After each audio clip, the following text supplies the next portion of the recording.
Hello, everybody. Welcome back. After another long hiatus, the holidays happened, Christmas happened, New Year's happened, so we are in a brand new era of our lives now here for the missed field goals. Missed field goals. I knew it was going to happen. You know what? I would have bet money it was me. Oh, man. Mess it up, but... Man, I was doing so well. No, this is For the North. I am PJ. I'm Chris. And we appreciate you tuning in. As I was saying, it's been a long hiatus. I hope everyone enjoyed their holidays. I know both Chris and I did. Chris got to enjoy some nice, sunny, warm weather in the good old state of California. Yeah, for a couple days. Got to enjoy some nice weather, some nice local wrestling shows. Yeah, it was a good time.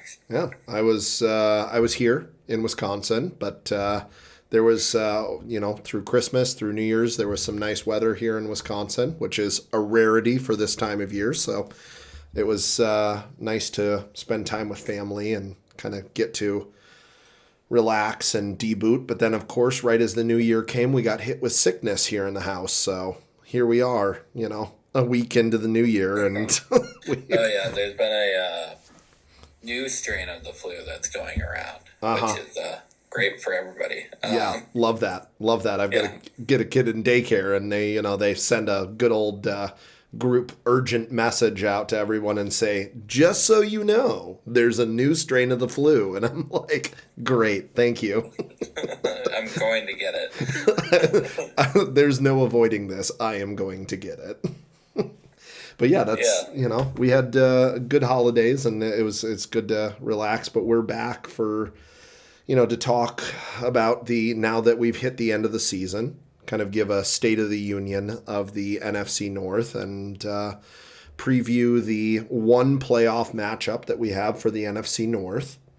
And then just kind of, catch up and discuss some things, all things NFC North football, as we always do here on the podcast. And I think before we begin tonight, taking a moment of intentionality, recognize things that are going on in the great city of Minneapolis.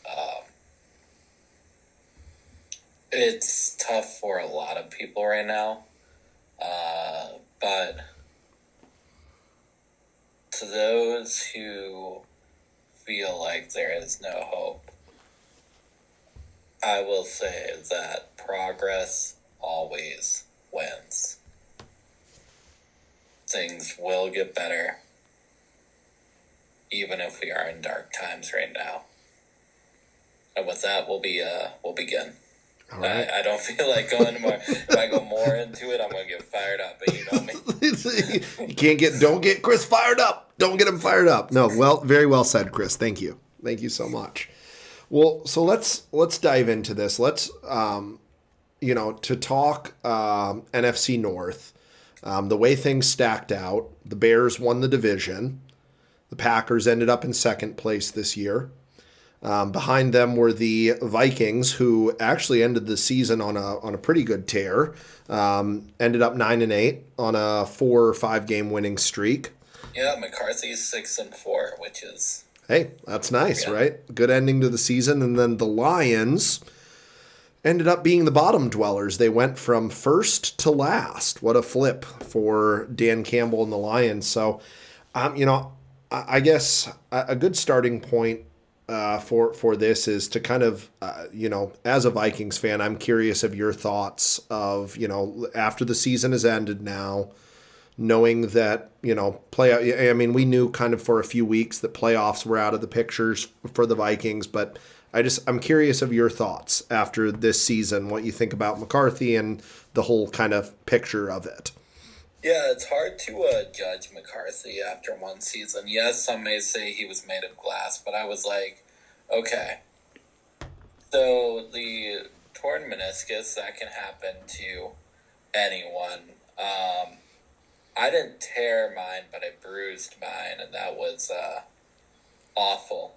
Absolutely awful. I recall that injury. That was just from an unfortunate fall. Like, you might fall one way, and then all of a sudden, like, your knee locks up, and yeah, I'm not going to get into the grotesque details, but I can't imagine what a tear would feel like. That's gotta be bad. The torn meniscus can happen to anyone. The game against Atlanta, let's just say there was one person missing. We all know who it was. He got sacked from that side, pressure from that side each and every time, and all of a sudden he's on the ground just time after time. There's tons of QB hits, and then he injured his ankle. I'm like, you can't allow your quarterback to get hit that many times. No. You just can't. Cannot. So, and then the hand thing was kind of like the hairline fracture. Also, just another unfortunate injury. Yeah. It's just like these things, like these little things that the line, where if you have a better offensive line, if you have a quarterback who feels a little bit more comfortable, you can kind of mitigate these things and make sure that your quarterback stays healthy. Just don't get him hit. Yeah. Every other time he has the football. Yeah. That very much helps. Yeah, having your quarterback stay upright really is really going to help the kind of the temperature of your offense, the flow of your offense. Obviously, I agree with you that a lot of the injuries kind of end up being a lot due to a lot of compounding factors. Like if you have a better offensive line, you're not dealing with a high ankle sprain for multiple weeks. You're likely not dealing with the hairline fracture, but that's the hairline fracture on his throwing hand. That's one that we've seen happen to many a quarterback. A quarterback throws a pass and he bangs it on a defender's helmet, or something happens funny in practice where you get banged up, and it's entirely possible to get that sort of hairline fracture injury on a throwing hand or even a non-throwing hand. I mean, we've seen it. I mean, heck, it happened to Aaron Rodgers this year on his non-throwing hand. He broke his wrist or whatever, so it's entirely possible for that to happen. So I see that more of as kind of a fluke injury than I do the high ankle sprain and the dealing with missing time due to a banged up offensive line all year. Yeah, and it's you know what, I will give him. I'm not going to go as high to give him an A. I'm not going to go as low to give him an F. I'm going to say that he comes out at about a C plus for me. Okay. The plus is just because I saw him make some great throws, and towards the end of the season, no matter what the defense is, you still got to go out there and play the game. And we've seen many a quarterback go out against a supposedly bad defense and not be good enough to win those football games, i.e. rest in peace, Tavarius Jackson. Yeah. So I'm like, do we really want to, I wouldn't say that McCarthy had those types of performances. I wouldn't even say that McCarthy had, Christian Ponder type performances, I would say he's a step better because he's proving to me he can make clutch plays when the time counts. Hey, you know what? If your special teams does not give up that fumble in the Chicago game, we're talking about the Vikings in a whole new light right now, and everybody's like, oh, McCarthy's our hero. Yep. Yeah, well, I mean, in that game specifically, right, against the Bears, right, McCarthy led a game-winning drive, right, essentially a game-winning drive, and the special teams in the end let him down and let Chicago back into that and let them into field goal range. And if that goes the other way, we're talking about a 10, possibly an 11 win team for the Vikings, and they're in the playoff picture. They're in the, discussion for can they win the division. So that was kind of the margin that was so razor thin this year that it was the difference between the ball bouncing this way or that way, or having a result. If you flip-flop some of these results that came down to the wire on these NFC North games, specifically for the Vikings, you're probably staring at a playoff team, which, when we talked about it at the beginning of the year, was not out of the realm of possibilities, So yeah. It's just, I think, kind of a series of unfortunate events unfolded for injury luck on the offensive line and injury luck for J.J. McCarthy this year. I like the C+ grade. I could even go at times, there were moments where he showed flashes of being like, I would grade him out at like a B, because there were definitely moments where J.J. McCarthy showed that he's the guy and he can run this offense, and Kevin O'Connell can make a quarterback look incredible in this system, and he's got Addison and Jefferson and Jordan Mason and Aaron Jones. So this offense is stacked, and if you can get a quarterback that can just make the simple play and not the superhero play, I think you're going to be set. Right, and I think that was his issue at the beginning. Mm-hmm. He tried to make too many of those wild throws versus just like running the ball. And you saw it during the Dallas game. Yeah. Like, he was like, oh, wait, I have a lane to run. I'm going to take that. And everybody was like, oh, wow, that's improvement. Yeah. So we definitely see a lot of improvement. I wouldn't give up on him just yet. Let's see what he does in his second season. Yeah. I mean, do you think, though, that there could be benefit, like even in training camp, even if it's just training camp, in Kevin O'Connell and Kwesi going out and possibly signing some sort of veteran backup to, kind of be a mentor to JJ as he goes into his second season, as he goes through the off season? Right. Let's get one thing straight here.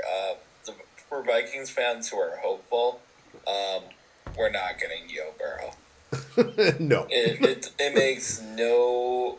So, it makes no sense financially. And then you and I were talking, or I texted you, I was like, and said, does the Joe Burrow talk remind you of the Sam Bradford trade at all? And you said, well, yeah, it would be an expensive loan for sure.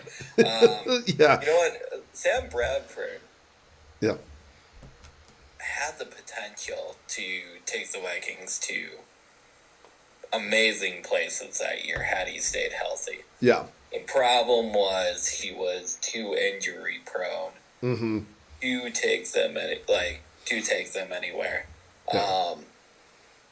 And then you look at, and you could even argue that Joe Burrow is a better quarterback. But what I'm saying is,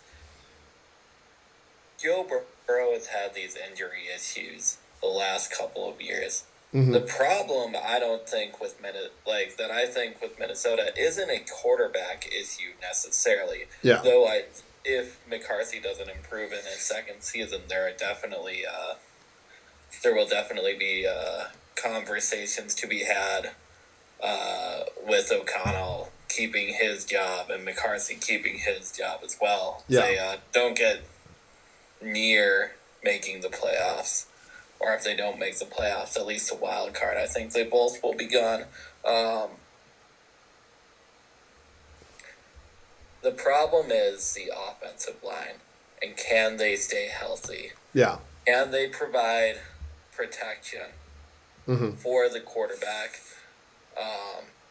And can they provide protection for the running backs as well? Because you saw plenty of run plays this year that were stopped at the line just because, like, the offensive line couldn't do it. Yeah, no. They couldn't block.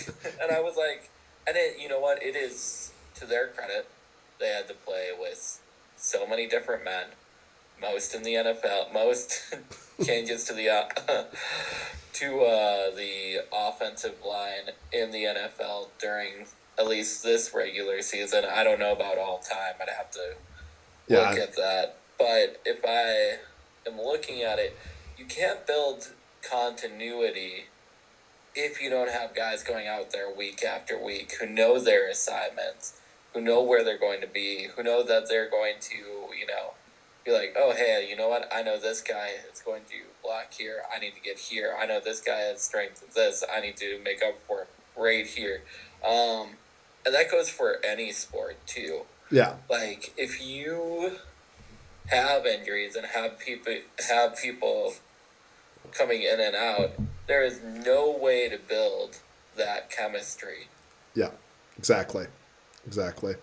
Yeah, I mean, I think this is going to be a big off season for the Vikings. Like, I think they're really going to need to go into this off season, and I would, like, if I'm the Vikings and if I'm Kwesi, if I'm Kevin O'Connell, I say, like, get me an offensive line, whether that's in free agency, whether that's through the draft, whether that's through trades, whatever we need to do to get a solid offensive line unit that is going to start week in and week out. You need 5 guys that has the sole job of protecting J.J. McCarthy, keeping him upright so he can make those reads and make the plays and get the ball to those incredible playmakers that we've seen and we know that Minnesota has. I think that's going to make a big difference. And whether, like I said, whether that's going out and paying a bunch of guys in free agency or whether that's drafting guys, I think they have the avenue for it.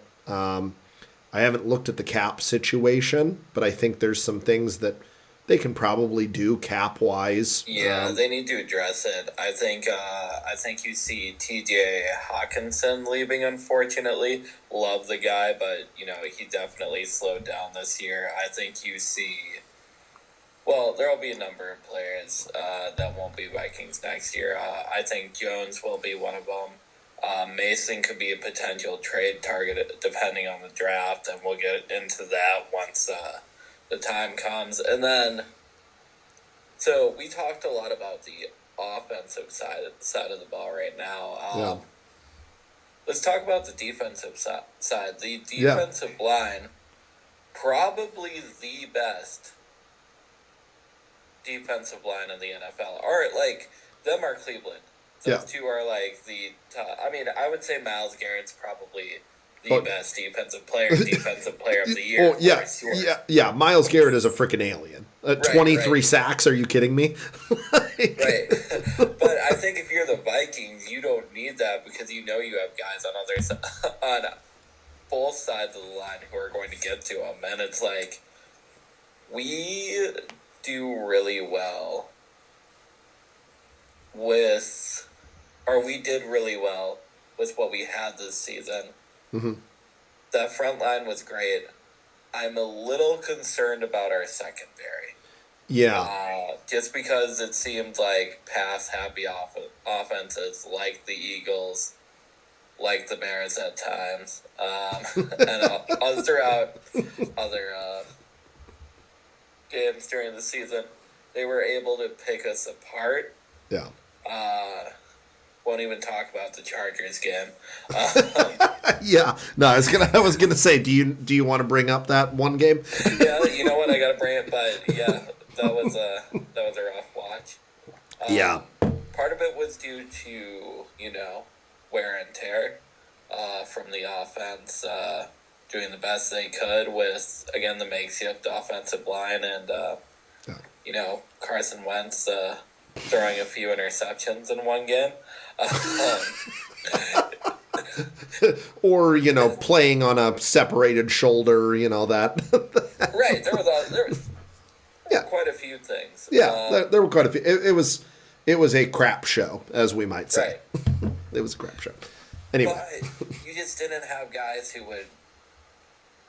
they could get to the receivers, but you didn't really see that high-powered secondary that we would expect out of a Brian Flores defense. Yeah. And I think that is a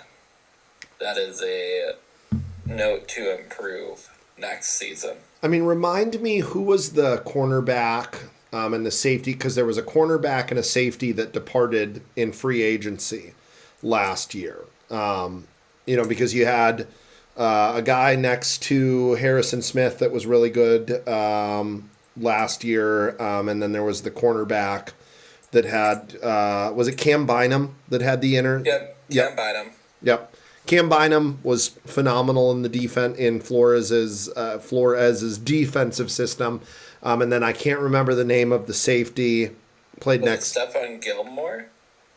Well, Stephon Gilmore was the other cornerback, which he did a phenomenal job, and was a fantastic veteran ad. The name's going to escape me, but there was a safety in there that. No, it's right there. Yeah. But yeah, he ended up departing, and I think he went to the Bengals or somebody. I'm going to get it wrong. This is why we have fact checkers. Oh no, Cam Bynum was the safety. Okay, so they played with a 3-safety system last year. Okay, that worked out well for them because they had a young guy who could go and get an interception every once in a while.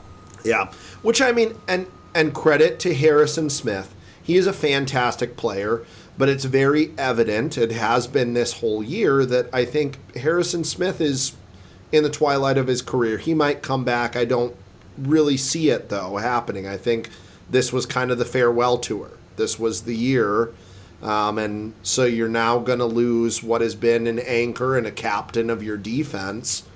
So now it's, okay, what are you going to do at corner? What are you going to do at safety? Yeah, so now you've got two, which, I know there are guys that they've obviously developed in their system, but I think you really got to go out and at least get a veteran, some sort of veteran free agent corner and a veteran free agent safety that can kind of anchor that defense in a way. I think the line is very good. It's always going to be very good, and Brian Flores does a fantastic job with that. But yeah, the question is, what do you do at corner? What do you do at safety to anchor that defense? Right, and we'll see if we'll keep an eye on the Brian Flores interview news too. I have a feeling his lawsuit with the NFL might still put a damper on the head coaching opportunities, but yeah, we'll see. That's my wonder too, because I really think that with the continued success, we're now looking at 2-3 years running now of Brian Flores being a brilliant defensive coach. I think he's shown that he has the wherewithal, he has the understanding of play calling, at least from a defensive perspective, and he has the chops to be a good head coach.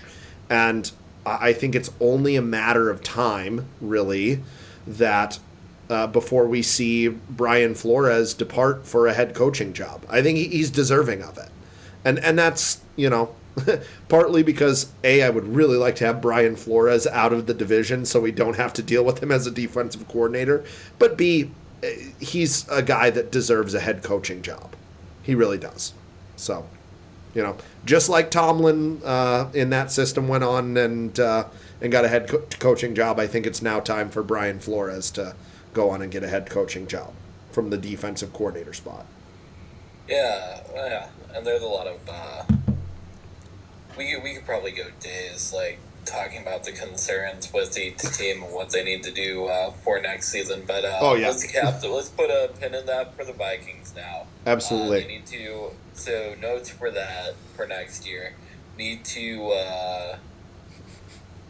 draft. They need to have a good draft in the first round. I would say you try to either go for there's three positions that I could see that they need to fill. It's either tight end, Yep. O line, Mm-hmm. running back. Okay. So four, Four. or a decent quarterback. I think you can pick up a decent safety in free agency this year. Yeah. Okay. I would agree with that assessment. I would actually put your number one need if you're the Vikings in the draft as offensive line. Tight end is definitely a premier position that if you can get a guy in the first or the second round that you are really, really high on, yeah, I'd say go for it, but I would say probably a bigger focus would be offensive line. Get a premier guy at offensive line in the draft. Um, Absolutely. Either that or go for your secondary.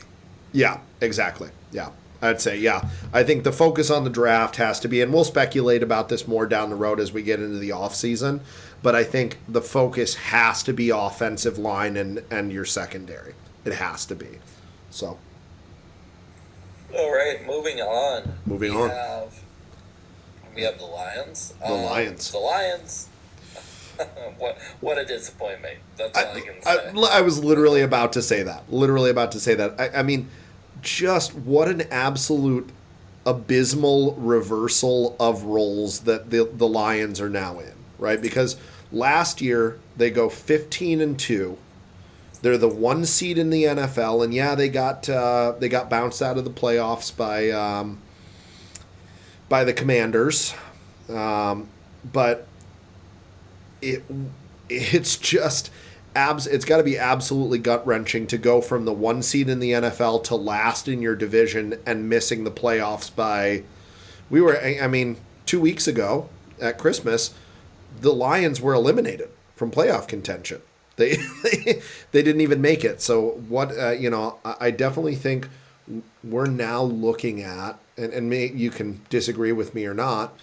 I think the window has firmly closed now for the Lions in terms of contending, at least in the division and kind of in that playoff contender, in that Super Bowl discussion, at least with the current construction that they have, the coaches and the way that the offense and the defense is set up. Right, and their offensive coordinator just got released yesterday, I thought I saw. I did, yeah. Yep. Yeah. 1 year. You know what? There's quite a few things that they need to fix. Their offensive line was even more atrocious than the Vikings offensive line somehow. And I didn't think that was possible. I would say the Vikings offensive line got it together sort of near the end once they all started playing together and getting that camaraderie. Mm-hmm. I mean, but when you showed any bit of pressure against the Lions' offensive line this year, down the stretch specifically, it absolutely crumbled. And Jared Goff was a statue in the pocket. He couldn't escape. He couldn't make plays. Jahmyr Gibbs and David Montgomery disappeared. Absolutely disappeared in the offense because of the offensive line. I think that interior offensive line, losing your guard and center combination that they had the year before that, really, really hurt the productivity that they were going to get out of the run game, out of this offense, out of what they could really do in general this year. Because we were talking about we're a year removed at this point from the Lions having one of the best offensive lines in the NFL when they had their two staple right. There's two staple tackles, and their guard center guard combo was phenomenal. I'd have to look up the stats specifically, but I don't think they gave up a huge number of stats when they went 15. A huge number of sacks when they went 15-2, versus this year where they've just really down the stretch absolutely crumbled as an offensive line unit, and it was evident in the game on Christmas against the Vikings, where you saw that pass rush just absolutely take over the game, moment by moment, play by play, and make an absolute difference in terms of what the Lions were able to do. They weren't able to do anything. I mean, you watched the game on Christmas. I know you did. Well, watch the highlights for sure, because there was a lot of. I was busy doing a lot of other things that day, but I watched the game later, and when I had enough, which was not very far into it, I had just turned and see, that's where I turned to the highlights, and I was like, okay, this tells me all I needed to know. Yeah. It definitely tells me that Max Brosmer isn't the Vikings' future starter, and it pains me to say that, as he is a Minnesota legend in his own right. But he has potential. He has potential. Nothing but potential. That's all I can say. I mean, with kind of this downturn of the Lions, you think, like we've discussed this, do we think that Dan Campbell makes it to next year? Like, are we seriously discussing the possibility of there being a new head coach in Detroit as we approach the offseason, as we go into next year? Like, I think one bad season isn't going to say, oh, Dan Campbell, you're gone after this year. Mm-hmm. But I think they are going to say, hey, you need to find success this year, and if you don't, you are out. Because what happened this year was absolutely awful, and it was due to Dan Campbell losing his cool and arguing with his offensive coordinator, arguing with his defensive coordinator, not being a true team player, and showing poor leadership. Mm-hmm. Yeah. On and off the field, I'm sure. Yeah. I wasn't in the locker room, but I'm pretty sure those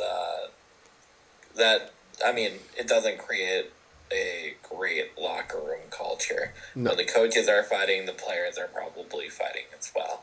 Yeah, no, I mean, it's not a winning environment. Like, it doesn't, the culture and the events that unfolded this year, certainly, and like Chris and I said, we're not in the locker room. We don't know what the players are saying and doing in practice and what's happening on a day-to-day basis, but there does not seem to be, Detroit lost that kind of winning mentality that they had from a year ago.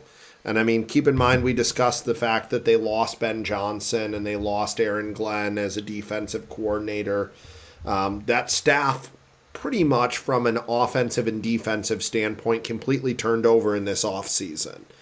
Now we're going into another offseason where they're going to have to rebuild this from the ground up again.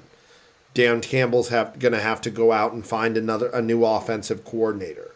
He's going to have to go out and find possibly another defensive coordinator. We're talking about, another round of interviews and hirings and firings that are going to happen as the offseason unfolds. And I think that puts the Lions really kind of behind the eight ball going into this year, going into next year, I should say. I don't know how easy necessarily it is going to be for them to right the ship. I believe Dan Campbell's he's a pretty good coach, but as you pointed out, I think there's a lack of leadership skills there that need to be addressed, and I think he needs to find a way in this offseason with the hires he makes, with the free agent signings, with the draft. I think he really needs to communicate to this team as a head coach that, hey, I've got your guys back. we're going to right this ship, we're going to turn this around, and we're going to get back to being a contending team. I have faith that they can do it, but easier said than done, I think, is what I get there. I think we both can agree that our overall grade for the Lions this year, based off expectations, based off the hype, is a big fat goose egg. It's an F. It's an F, yeah. No, in terms of what was set up going into the season, how this team was talked about, the way that they talked about the coaching, the new coaching hires and everything, just the culture, and everything that unfolded at the beginning of the season. I thought, okay, they're still a contending team. They have the potential to make a deep playoff run, and it's a big F. They did not look good.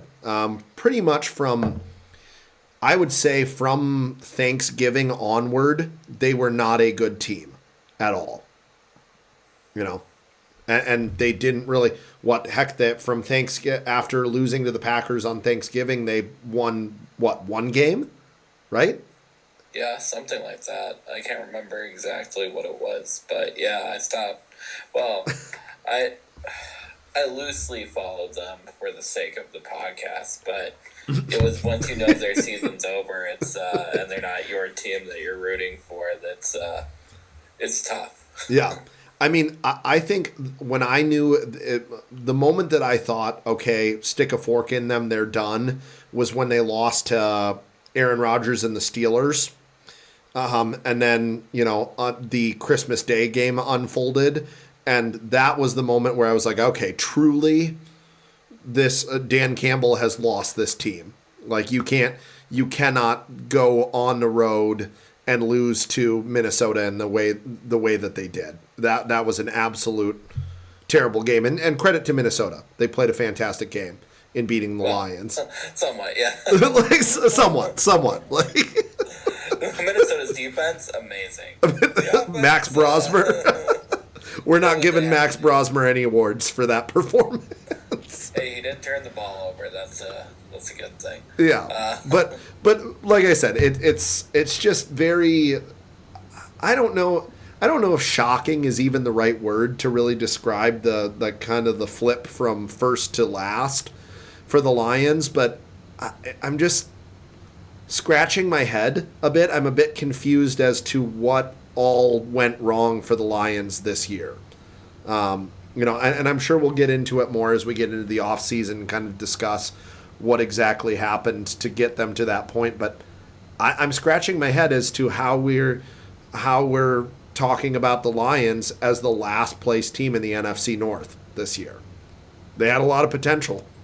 They just didn't live up to it. So, yeah. All right, folks, this is the part of the podcast where we were supposed to go on and talk about the Packers and Bears playoff matchup. And Chris and I had some really great points. And unfortunately, the wonderful producer of For the North made a mistake and somehow messed up recording that part of the show. So, we're going to talk about that playoff matchup and recap it after that happens this Saturday. But for our predictions, Chris has the Bears winning 28-24. I have the Packers pulling an upset 27-24. We'll see which one of us is right at the end of all of this when we have an episode next week and talk about the divisional round. But the thing to note is that we both think that there's going to be probably a lot of offense in this, and both defenses are, probably going to struggle in this matchup. We'll see what unfolds this weekend. It's on Amazon Prime. It's in prime time, 7 p.m. Central Time, 8 p.m. Eastern Time. So enjoy that. Thanks for tuning in and listening to For the North.